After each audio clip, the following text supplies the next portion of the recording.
Academia Cristo, aquí tu paz. ¿Alguna vez se ha preguntado qué haría si fuera un rey o una reina con un poder casi ilimitado? ¿Cómo usaría ese poder? ¿Por el bien de su pueblo o para su propio beneficio personal?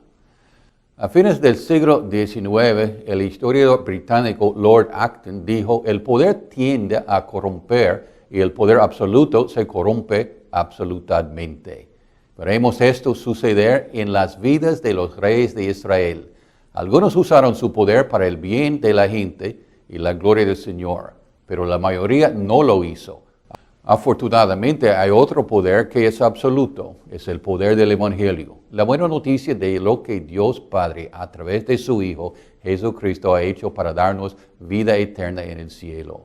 Es un poder absoluto porque es el único poder que puede llevar a las personas a conocer y confiar en Jesús como su Salvador. Finalmente, ese es el propósito de estas lecciones: aprender acerca de este poder absoluto para que podamos compartirlo con otros. Después de casi 400 años de ser gobernados por los jueces, el pueblo exigió que fuera gobernado por un rey como todas las demás naciones.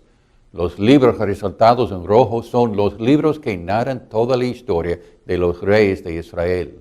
El primer rey de Israel fue Saúl. Lo que podemos decir sobre Saúl es que comenzó bien, pero terminó mal. Finalmente se quitó la vida. La Biblia lo describe de esta manera: el favor del Señor se apartó de Saúl. Dios entonces le dijo a Samuel que ungiera a David para ser el próximo rey. David se convirtió en el rey más importante de Israel. En la imagen vemos a Samuel echando aceite sobre la cabeza de David. En lugar de colocarle una corona en la cabeza, en ese tiempo utilizaban aceite para designar a alguien como rey. Después del rey David, el hijo de David, Salomón, se convirtió en el siguiente gobernante. Salomón recibió el don de la sabiduría. Él fue el rey que construyó la magnífica casa para el Señor conocido como el Templo de Salomón. Como veremos, solo estos tres primeros reyes, Saúl, David y Salomón, gobernaron las 12 tribus. Desafortunadamente, el hijo de Salomón, Roboam, fue tan cruel que se produjo una rebelión en el Reino Unido. Se dividió en dos.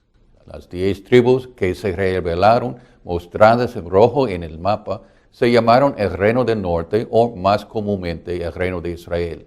No tenían más que un rey idólatra tras otro. Después de ignorar a todos los profetas que el Señor envió para llamarlos al arrepentimiento, Dios permitió que los asirios, el poder mundial de ese tiempo, conquistaran y deportaron a los israelitas a otras tierras. Como resultado, perdieron su identidad y hoy se les conoce como las 10 tribus perdidas de Israel. Esto fue en el año 721 antes de Jesucristo.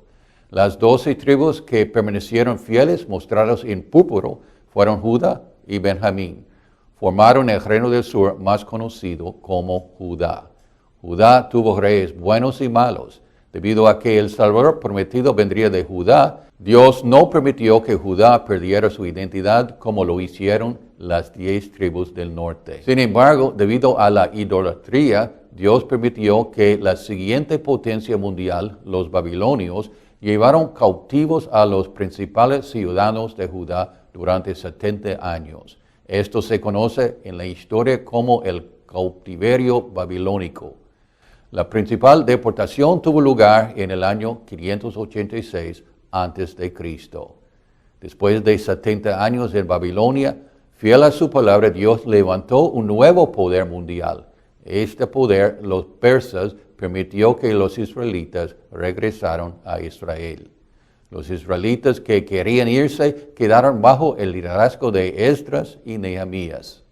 Una vez más, todos los detalles están contenidos en el libro que llevan sus nombres. Esto nos lleva al final de los libros históricos. A medida que continuamos, los libros que ven resaltados en rojo se llaman literatura de sabiduría. Están los 150 salmos en el libro de los salmos. Los salmos eran similares a los himnos cuando fueron escritos.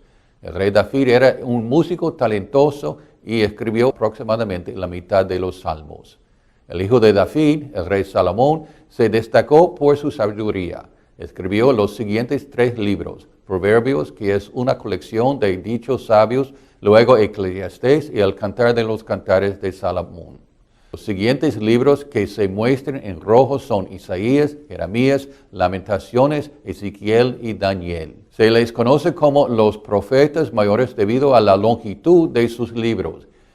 Vivieron alrededor de 700 años antes del nacimiento de Cristo y profetizaron sobre su venida. Los últimos 12 libros de la Biblia son los profetas menores, nuevamente refiriéndose a la relativa escasez de sus libros. Malaquías, escrito alrededor de 400 años antes de Cristo, cerró el Antiguo Testamento. En total hay unos 300 profecías en el Antiguo Testamento con respecto a Jesús, el Salvador prometido. A continuación se presentan algunas de estas profecías. Pues ahora el Señor mismo les dará una señal. La joven concebirá y dará a luz un hijo, y le pondrá por nombre Emmanuel. Tú, Belén, Efrata, eres pequeña para estar entre las familias de Judá, pero de ti me saldrá el que será Señor en Israel. Sus orígenes se remontan al principio mismo, a los días de la eternidad. Sin lugar a dudas, Isaías es el más grande de los profetas del Antiguo Testamento.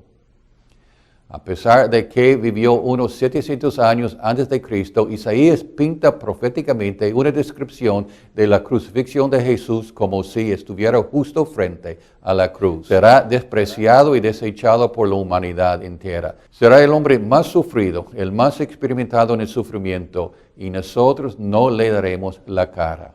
Será menospreciado, no lo apreciaremos. Con todo, Él llevará sobre sí nuestros males y sufrirá nuestros dolores, mientras nosotros creeremos que Dios lo ha azotado, lo ha herido y humillado. Pero Él será herido por nuestros pecados, molido por nuestras rebeliones. Sobre Él vendrá el castigo de nuestra paz, y por su llaga seremos sanados. Todos perderemos el rumbo, como ovejas, y cada uno tomará su propio camino. Pero el Señor descargará sobre él todo el peso de nuestros pecados. Nota final. Vimos que los reyes israelitas eran designados como reyes no con una corona colocada en su cabeza, sino más bien ungidos con aceite.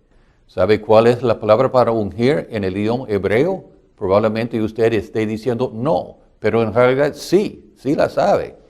La ha oído y la ha usado muchas veces. Es la palabra Mesías. Y también conocemos la palabra para ungir en el idioma griego, el idioma del Nuevo Testamento. Es la palabra Cristo. Juntándolo todo, vemos que Jesucristo es el Mesías, el Rey, el ungido. Y Dios le bendiga.